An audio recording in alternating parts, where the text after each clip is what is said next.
John Meacham, moving forward, we're going to talk about this throughout the 4 hours this morning, but just what do you think Americans should be focused on in the months to come compared to what they might be focused on? I don't think President Biden is on trial here. I think we are.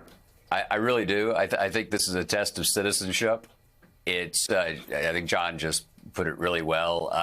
I think a lot of people are not as blessedly for them, are not as immersed in all this as most of us.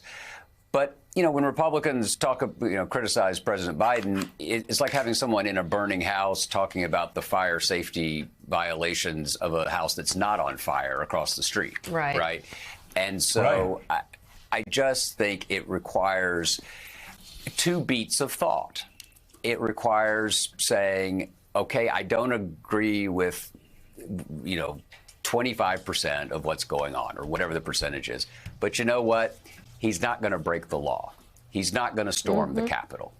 And does that sound like we're lowering the bar? Maybe, but we're human beings. We have proven in the last 6 years that we are capable of making terrible public decisions.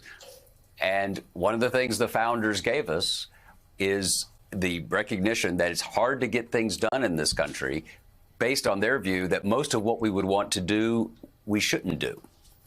And I think that we just have to take a beat here. Remember, President Biden woke up this morning worried about a wider war in the Middle East, in a most unstable region in the world, involving the global economy, possible nuclear war, the most ancient religious rivalries in the world, while there's an elemental struggle reminiscent of what led to the bloodiest century in history unfolding in Ukraine because of the appetites of a dictator. He's got a lot to think about.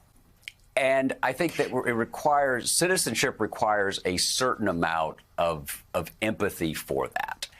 And maybe that doesn't get the job done. Maybe we're just in such a foul humor that let's see what the authoritarians can do. But we saw what the authoritarian almost did. And if we lose this, it's really hard to see how we get it back. The United States of America.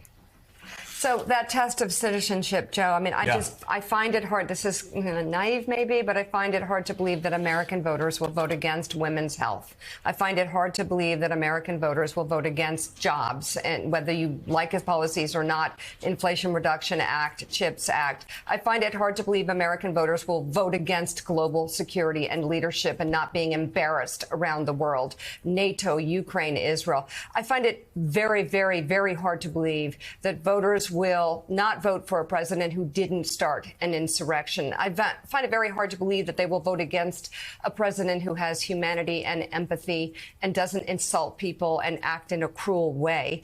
I find it hard to believe that American voters won't vote for someone who is a patriot, who loves his country, who doesn't have a crush on authoritarian and steal documents to show to his authoritarian friends.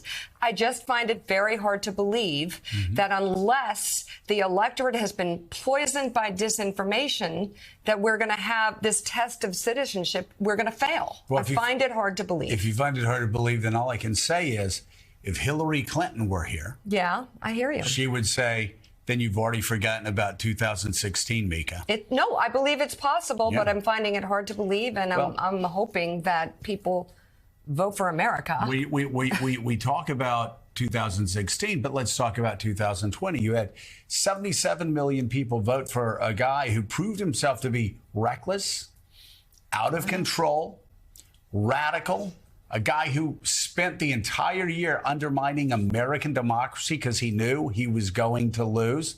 77 million people lying about American democracy, saying the election was going to be rigged because he knew he was going to lose. And then what happened?